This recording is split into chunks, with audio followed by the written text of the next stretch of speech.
Voilà, il est député national, Ngoïka Sandji. Avec lui, on va revenir sur l'actualité en République démocratique du Congo. Cette actualité qui reste dominée par la politique et l'économie. Mais on l'a vu aussi. On veut commencer par un aspect un peu personnel. Ngoïka Sandji, bienvenue. Merci Jean-David. Merveilleux. Merci, merveilleux à vous. Voilà. Alors, avant que nous n'entamions certainement l'actualité, l'analyse de l'actualité en République démocratique du Congo, on vous a vu, vous êtes entré en possession de votre maison, ou de vos maisons, de l'une de vos maisons. Est-ce que ça, vous êtes toujours en toute quiétude dans votre maison? Ma quiétude est troublée, vous vous en doutez, Jean-David, du fait que, bon, écoutez, je suis détenteur de ces documents-là, appelés certificat d'enregistrement, après un achat effectué en bonne et due forme auprès de monsieur et madame Keller, qui sont tous juifs. Et donc, en 2013, comme je l'ai dit. Et du coup, j'ai été expulsé de cette maison sur base d'une ordonnance. Une ordonnance qui installait M. Mokia dans cette résidence qui n'est pas détenteur de ce document. Vous allez chez les conservateurs, parce que en République démocratique du Congo, pour être propriétaire, il faut avoir le titre de propriétaire. Un véhicule, vous avez votre carte rose en votre nom. Vous êtes propriétaire d'une maison, vous avez votre carte rose et vous avez votre certificat d'enregistrement. C'est ce document qui est le titre de propriété. Ce monsieur a occupé ma maison sans titre, 5 ans durant. Il l'a mis en location pour fondre de l'argent, ainsi de suite. J'ai été réinstallé, moi propriétaire, et j'ai entendu M.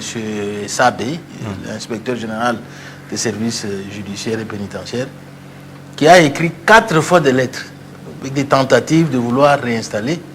C'est lui qui n'a pas ces documents. Il peut venir ici vous parler, il était ici il y a 48 heures. Il a raconté des choses, mais il ne vous montrera pas ces documents.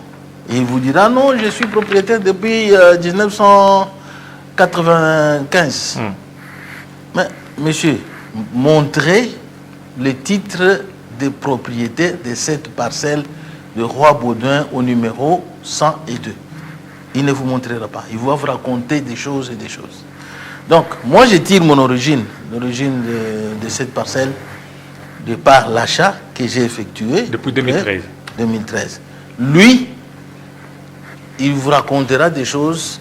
Son origine, il tire de la mafia qu'il a exécutée, donc auprès de l'Union zaïroise des banques, qui lui avait prêté de l'argent, et il a monté une histoire pour couler cette banque, pour qu'on lui paye 11 millions de dollars pour un prêt qu'il avait contracté auprès de la banque de 183 000 dollars.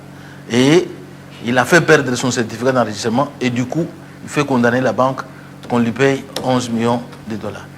Et la banque, après plusieurs démarches, ces décisions-là, l'arrêt RC 62 470 a été annulé par le RC 055/TSR en 98 et par le RC, sous le RC 009 annulé en toutes ses dispositions, toujours par la Cour suprême de justice en 98.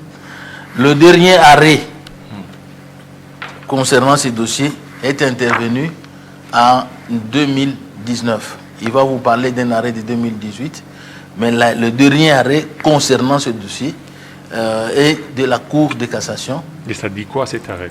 L'arrêt dit qu'il n'y a pas matière à exécuter dans l'arrêt dit, j'ai les dispositifs de cet arrêt ici. Oui, effectivement. C'est l'arrêt RC 39 bar RC 42-41. Il dit, la Cour dit qu'il n'y a pas matière à exécuter dans l'arrêt RC 2742 de la Cour suprême de justice. Et cet arrêt on ne peut pas poursuivre l'exécution de cet arrêt parce qu'il n'y a pas matière à exécuter. Ça, c'est le dernier arrêt qui concerne ce dossier. Donc, ce monsieur Essabé, l'inspecteur général, n'évoque jamais cet arrêt ici. Alors, il ordonne l'exécution, la réinstallation de M. Mokia, qui n'a pas de titre, et dont l'arrêt dit qu'il n'y a pas matière à exécuter. On va exécuter quoi? Parce que la Cour elle-même dit qu'il n'y a pas matière à exécuter. Et donc, Mokia dit qu'il a acheté les parcelles en 1995, mais Essabé, dans sa lettre, dans sa dernière lettre d'il y a 72 heures, dit que Mokia est devenu propriétaire de cette maison-là en 2018. Vous voyez qu'il y a contradiction. En 2018. En 2018. Et pourtant, Mokia dit qu'il est propriétaire depuis 1995. Et il dit non. Oui, 1995, il dit que Moïse était à l'époque à l'Amiba, en Boujmaï, en train de prendre les diamants. Prendre les diamants, etc. Il ne sait pas que j'étais déjà président du Conseil provincial des diamantaires et j'avais plusieurs parcelles ici à Kinshasa. Donc, voilà. Voilà, effectivement. La mise au point. Et effectivement, pour cette mise au point. Alors, revenons à notre thématique. L'année 2025, comment vous l'avez trouvée politiquement? Bien, c'était une année, d'abord, politiquement, il y a une stabilité politique. des institutions. Le gouvernement fonctionne normalement. Les institutions, le Parlement aussi fait son travail. Mais sur le plan sécuritaire, une année très, très agitée parce que nous avons perdu 2 villes. La ville de Goma, la ville de Bukavu et Uvira, dont les rebelles disent s'être retirés de là. Et donc, sur le plan sécuritaire, très agité, mais l'efficacité sur le plan diplomatique, pour la toute première fois, la voix de la RDC s'est fait entendre et on a vu 2 résolutions du Conseil de sécurité. Et les accords signés par notre pays et les États-Unis. Et donc là, nous pouvons féliciter le président de la République pour sa diplomatie agissante qui a permis que nous puissions arriver à ces résultats. Et sur le plan parlementaire, vous avez vu le président de l'Assemblée nationale être évincé par la majorité. C'est aussi une tache noire. Bon. Est-ce que c'est opportun de l'évincer? Bien, j'apporte d'abord une précision. C'est vrai que j'ai été élu député national, aussi député provincial. Député provincial. Mais également sénateur. Oui, effectivement. Donc j'avais choisi d'aller au Sénat. Mais écoutez, évincer un président d'une chambre fait partie des pratiques parlementaires. C'est prévu dans la Constitution et également dans notre règlement intérieur. Donc si on lui reproche de certains faits, écoutez, il a été placé là par la majorité et c'est la majorité elle-même qui les Ces faits sont-ils fondés ou ce sont des faits politiques? Bien, nous avons tous suivi les reproches. Il y a eu des pétitions contre les membres du bureau et la majorité s'est exprimée sur base de ces pétitions pour l'évincer. Voilà, donc je ne peux pas apporter un jugement parce que je ne fais pas partie de cette majorité qui l'a mis à la touche. Voilà, sous les plans économiques, on a vu l'arrivée de André Ouamesso à la tête de la Banque centrale du Congo. Et on a constaté l'appréciation du franc congolais par rapport au dollar. Certains ont jugé que c'était une appréciation mécanique qui n'allait même pas peut-être durer. Et aujourd'hui, on est en train un peu de donner un tout petit peu raison à Ouamesso. Et votre analyse? En tout cas, je dois féliciter le gouverneur de la Banque centrale. C'est une première en République démocratique du Congo de maîtriser la monnaie, donc de faire chuter les dollars, de faire en sorte que notre monnaie nationale s'apprécie par rapport au dollar. Est-ce que ce n'est pas éphémère, ça? Ce n'est jamais C'est pas éphémère pour 2, 3, 4 mois et puis 5 mois après, vous allez voir la flambée du dollar. Nous en sommes au-delà, si vous calculez. Nous 2 mois déjà. 3. À peu près, 2, 3. 3. Et ça se stabilise. D'ailleurs, on avait cru qu'on terminerait l'année peut-être autour de 2,5 selon les prévisions. Mais on en est à 2,19. Et donc, c'est une première en République démocratique du Congo. Il faut aimer sa monnaie. Je viens du Maroc, je suis passé par le Congo-Brazzaville. Écoutez, vous brandissez les dollars, on ne connaît pas, on refuse les dollars. Partout ailleurs, on fonctionne avec la monnaie locale. Mais c'est simplement ici chez nous où nous sommes en République démocratique du Congo, mais nous nous comportons comme aux États-Unis. Donc il faut aimer sa monnaie, il faut s'attacher à sa monnaie, et ça s'appelle patriotisme. Oui, et est-ce que la politique mise en place par le gouverneur, c'est une politique qui s'inscrit dans la durée, ou c'est juste un effet d'annonce? Non, mais toutes les banques centrales ont une politique monétaire qui stabilise leur monnaie. Et le problème qu'on avait ici, c'est un problème de devises. Donc, les banques s'approvisionnaient sur le marché. S'ils ont besoin de devises pour faire des importations, on s'approvisionnait sur le marché local. Et donc, c'est ce qui faisait qu'il y avait dépréciation de la monnaie locale au détriment du dollar. Aujourd'hui, sa politique, c'est d'injecter les devises sur le marché. Et voilà pourquoi, si vous voulez aller en importation, la banque pourvoit aux devises et ça stabilise la monnaie. Notre monnaie locale s'apprécie par rapport au dollar. Ça, on doit les féliciter. Voilà. André Ouamesso, il est là, mais jusque-là, certaines personnes continuent beaucoup plus à douter de sa compétence ou de sa manière de pouvoir élever les choses à la tête de la Banque centrale. Il faut positiver les choses. Il ne faut pas être sceptique.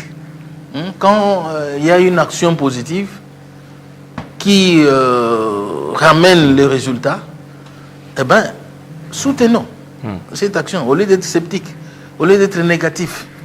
On voudra toujours qu'on puisse parler de la dépréciation de la monnaie chaque jour. Mais quand la monnaie s'apprécie, il faut féliciter celui-là, le soutenir, lui apporter des idées pour consolider son action, au lieu de critiquer. Donc, parce que les prix sur le marché semblent ne pas baisser.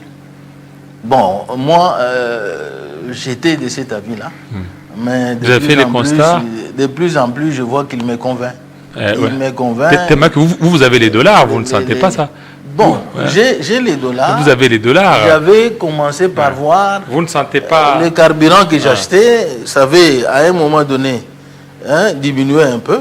Mais aujourd'hui, je vois que de plus en plus, les mesures sont prises avec le ministre de l'économie, Moukoko Samba. Ils travaillent ensemble. Je crois que les choses s'améliorent, s'adaptent de plus en plus par rapport à la santé de la monnaie locale. Voilà, par rapport à la santé, cette année, on a vu, tout à l'heure vous avez parlé de Moukoko Samba, on a vu un Souminois bis, Souminois 2, avec l'entrée de Mouzito, ministre du budget, un gouvernement qui était dit resserré, mais on n'a pas senti cet aspect des choses. Est-ce que vous donnez encore des chances à ce gouvernement? Bien, quand nous parlons de l'action du gouvernement, nous voyons d'abord, il faut reconnaître les mérites de ce gouvernement en termes de la mobilisation des recettes. Vous voyez, nous n'avons pas deux villes, comme deux grandes villes.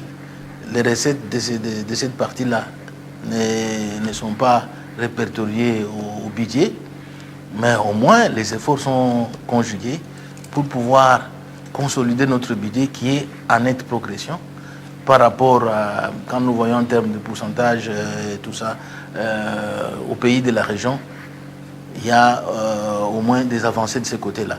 Nous savons mobiliser facilement au-delà de 10 milliards de dollars, ce qui est une première en République démocratique du Congo. Nous devons féliciter le gouvernement. Maintenant, le problème reste celui-là, nous l'avons démontré, que nous votons le budget, il faut l'appliquer. Quand nous votons le budget, il faut l'appliquer. Il faut respecter les crédits alignés dans toutes les rubriques du budget. Mais hélas, c'est là où se pose le problème. On commence à l'exécuter en mode d'urgence et sur base des documents établis au niveau du budget, au niveau des finances. Et c'est comme ça qu'on n'arrive pas à atteindre les objectifs qu'on s'est fixés. On n'arrive pas à exécuter les projets. Et donc, si on respectait cela, je crois que le pays avancerait. D'un côté, il y a des avancées. De l'autre côté, il y a des faiblesses. Voilà. Vous êtes aussi un manager sportif. Sur le plan sportif en RDC, on a vu l'équipe de la RDC donner beaucoup plus de l'espoir. Est-ce que vous lui donnez encore beaucoup plus de chances pour l'année prochaine? En tout cas, notre équipe, les Léopards, nous font du bien. Cette fois-ci, il y a du sérieux. Quand il y a du sérieux, il faut le dire. Quand c'est bon, c'est bon. Et donc, d'abord, nous commençons par féliciter le président de la République, son Excellence Félix Antoine Tshisekedi Tshilombo, qui est aussi amoureux du sport, du foot. Et on a mis les moyens, la préparation de l'équipe se fait, un bon sélectionneur qui convainc les binationaux à accepter de jouer dans leur équipe d'origine, dans leur pays d'origine, l'équipe de leur pays d'origine. Et donc là, c'est une première. La préparation tactique aussi est au rendez-vous. Et là, nous voyons que cette fois-ci, nous pouvons espérer aller plus loin. Pourquoi ne pas ramener la canne, le sac, le troisième sac chez nous? Mais non, en fait, parlant du sport, Ngoïka Sandji, vous avez laissé Sangaba Lende, aujourd'hui l'équipe qui a fait la fierté quand vous étiez président de ces clubs, mais aujourd'hui, certains d'entre eux dorment affamés, certains ont même été chassés de l'hôtel où ils logeaient. Qu'est-ce qui se passe avec Sangaba Lende, Ngoïka Sandji? Vous savez, ici chez nous en RDC, nous comprenons autrement l'encadrement des clubs, les clubs sportifs. Si vous allez ailleurs, je suis allé une fois au Cameroun, au Coton, nous jouons contre Coton Sport des Cameroun. C'est une grande compagnie cotonnière du pays qui soutient Coton Sport. Donc, et c'est comme ça que ça fonctionne dans beaucoup de pays. On bâtit une institution et les finances ne viennent pas de la poche des individus. Donc nous avons consenti des efforts, d'énormes efforts sur nos finances propres. Et donc aujourd'hui, je crois que d'abord, il faut remercier celui qui a pris l'équipe. C'est un expatrié, un Libanais. Mais qui n'arrive toujours pas. Bon, il n'y arrive pas. Il faut un apport dans une province où l'économie est ce qu'elle est, donc affectée par l'absence des investissements. L'AMIBA est ce qu'elle est, la SACIM également.